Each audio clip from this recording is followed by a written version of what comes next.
is time for another animation build-out. Hey, my name is Patrick Cook. Welcome to Project Time-lapse number 3. What I had in mind for this build-out is I wanted to have it very organic. And I'm thinking kind of a landscape.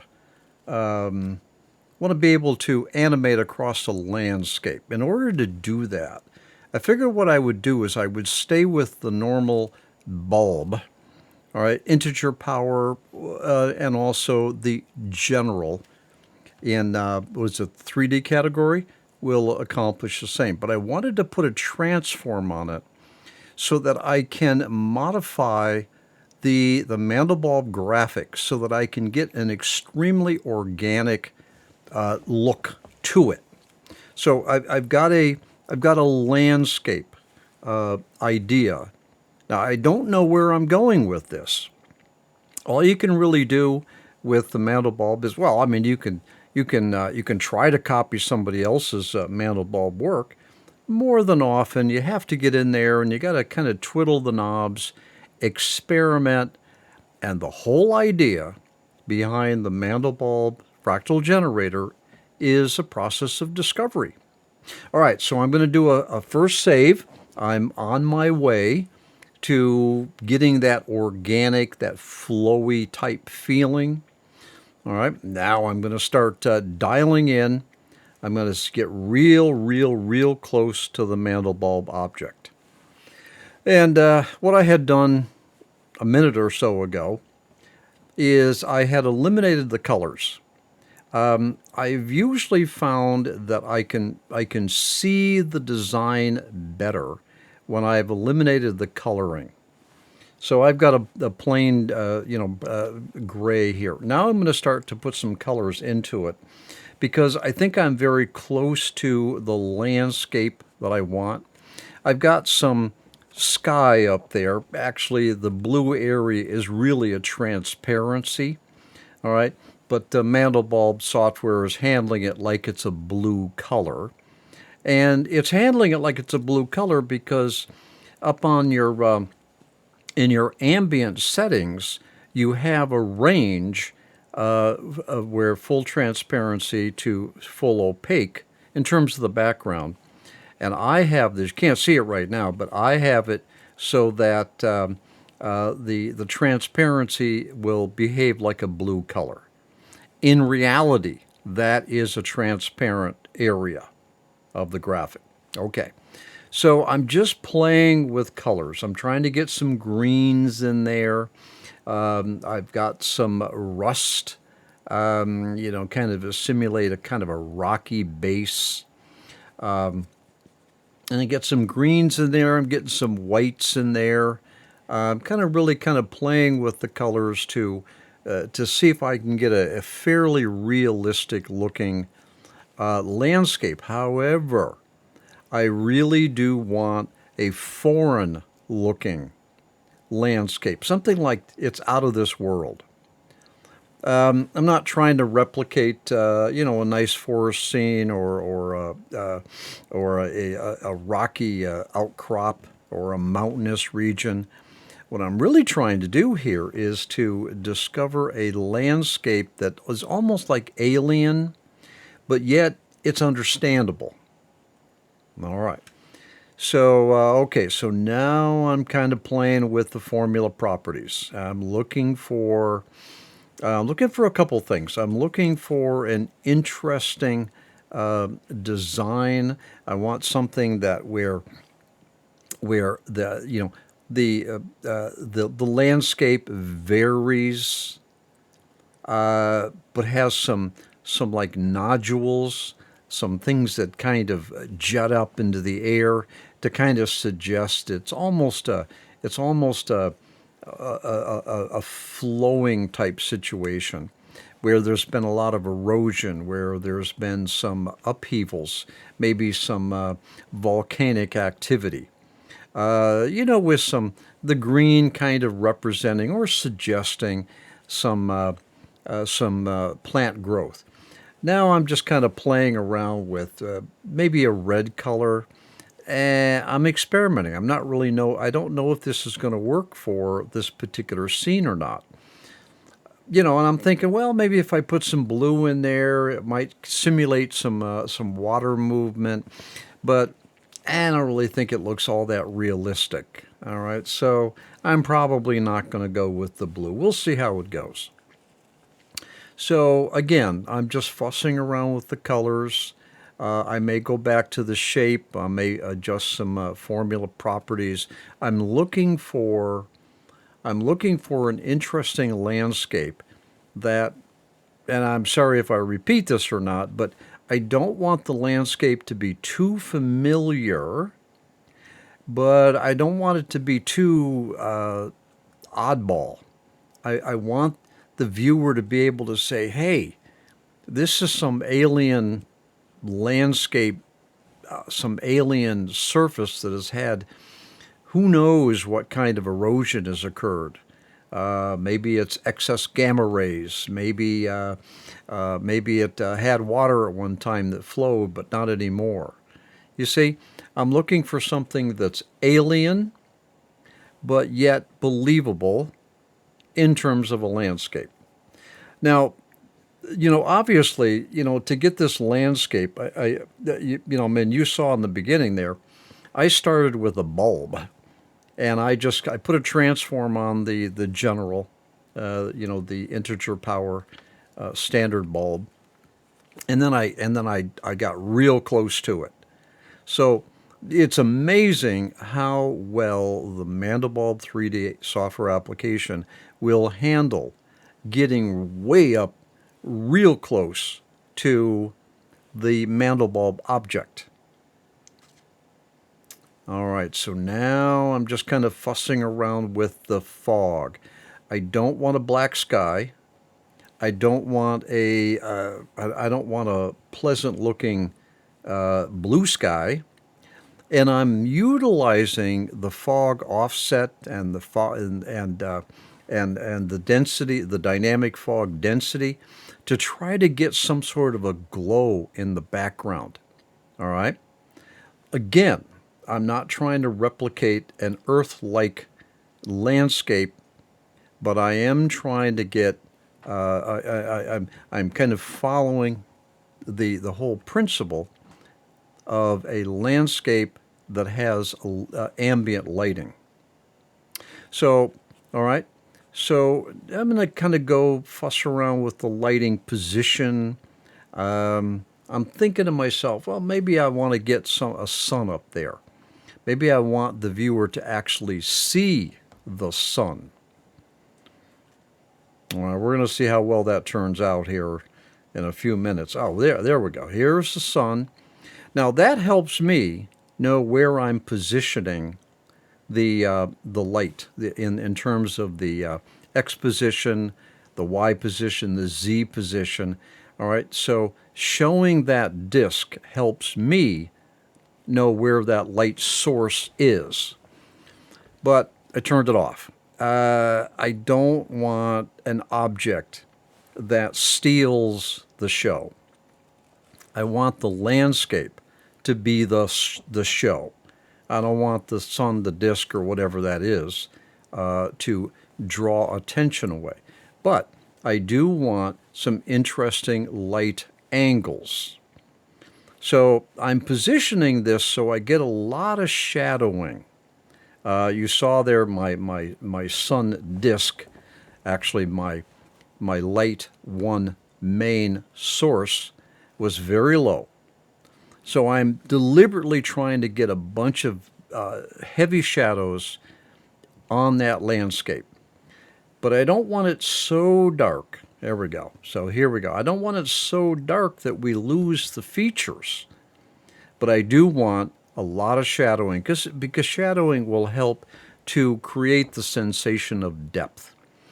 And I'll try different colors of the main source light to see whether or not that gives me an improvement. Right now I dial it up to red.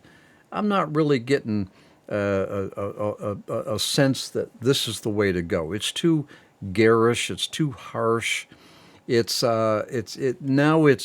moving away from realism. So I put it back to white, or kind of a yellowish white. And I'm thinking, can I get that sun in there? I don't know. It's not as a heavily defined disk as it was, but again, it seems to just kind of steal the show. If I could make that kind of like a moon, I might do that, and I could. I could actually use the Mandelbulb 3D's background feature, and I could put a moon in there. I could do things like that, but I'm more interested in the viewer having a sense for what this landscape is. All right, this is a landscape, so I'm being careful to not draw too much attention to the sky. I really want the viewer's attention to be on the landscape itself. Now, I do intend to animate across this landscape. I'm not going to fly in and out and weave all back and forth. I'm thinking I'm just going to do a nice, simple sideways pan or scan moving across the landscape. I don't expect it to be a very long animation. Sometimes you have to kind of start with a short animation just to kind of see if your concept is going to work. And so I keep focusing on the landscape, and I keep trying to minimize the background. All right. And now I'm playing with the colors. I'm trying to see whether or not I can get an ambient environment that gives me lots of shadows. However, I don't lose the detail. I don't lose the detail of the landscape image itself. All right. I don't want to trade shadowing for loss of detail. And I don't want the light to be so heavy that it makes everything bland, but I don't want the light to be so, shall we say, low or a steep angle that I have too many dark areas. And you can see I'm kind of going back and forth. Where is that light? I've been here before, now I'm back. Where is the best lighting angle? So again, I got that disc up there, but that's to show me where that light, that primary light source is. All right, so this is a very interesting project here. All right, so I'm pulling it in to the navigator, kind of tweaking the position, going back to the main. I keep fussing around with this light angle, because that light angle really isn't giving me a whole lot of changes. Now, you notice, though, that when I had adjusted the z-axis, that is, forward and back, closer to you, further from you, for the perspective of the camera, that really dramatically increased the lighting. I decreased the amount of shadows, and I lit up the kind of the mid-ground much more intensely. That's kind of what I'm going for. Again, I want this landscape to be interesting, but in order to be interesting, it's got to be visual. Time to start keyframing. I've got the graphic where I like it. I got the light where I like it. All right, and all I'm going to do now, and this is what I had in mind from the very beginning, I just want to do a scan. I want to move the camera across the landscape as if we're kind of flying through the landscape, but always looking to our right. It's like we're looking out the window of an airplane or a spaceship or something. All right, I'm not going to do any complicated weaves in and out. Not interested in that in this particular build out. Now, lighting, coloring, they have a lot to do with how well your keyframes work out. You could move your camera. All right, I'm just using the navigator here to move the camera. You can move your camera and all your lights messed up. All right, because obviously as you move the camera through your scene, the light is going to behave differently with respect to your simulated camera. Now, keep in mind, in the Mandelbulb 3D software application, you are the camera. You can't change the position of your camera with respect to your view. What you are the camera, and there's only one camera. I can't detach the camera and go look somewhere else. The Mandelbulb 3D software is just simply not that capable in terms of camera positioning. You are the camera.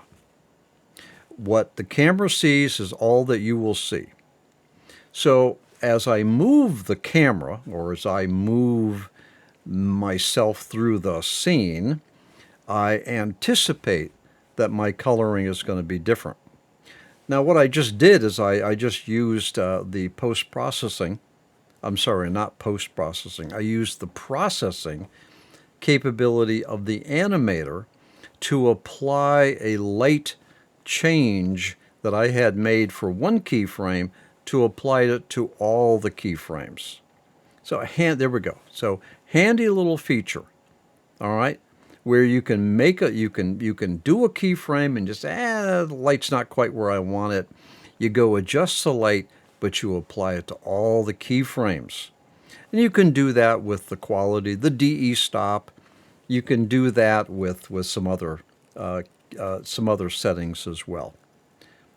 All right, time for a quick preview. This is a low resolution preview. These low quality, low resolution previews are really tough for understanding the quality of the settings, i.e., your DE stop and those related type settings. But it does give me an idea if my camera movement is going to be okay. It seems like it is. I'm not colliding with any things in the scene. The lighting seems to hold pretty good. Matter of fact, if you look up in the lighting area, you see there rel to object, relevant to object. So where your lighting does not change with your camera position. That's important. That's an important little setting.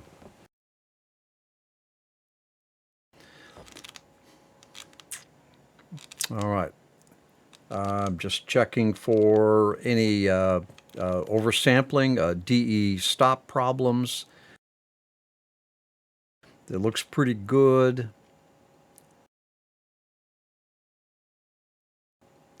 Looks pretty good. It's clean. I'm just randomly checking keyframes because the scene is changing as the camera moves through the scene. So I anticipate that I may have a good-looking keyframe number 2, but a bad-looking keyframe number 8 or whatever. So I randomly check. So all in all, that looks pretty good. Now I'm going to bump this up to the 1920 by 1080, the 16 by 9 aspect ratio. I'm going to bump that up to 1920. I did a quick render to see how it looked. It looks pretty good. I set that into my animator. All right, so it renders out 1920 by 1080. I'm going to do an anti-alias of 2. So I need to increase the 1920 to 3840, which is double the 1920, because I'm going to do an anti-alias of 2. And that 2 effectively divides my resolution.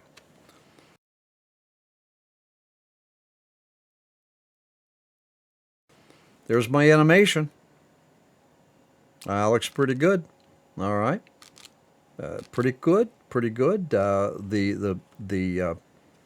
It holds together pretty nice. The shadows are nice.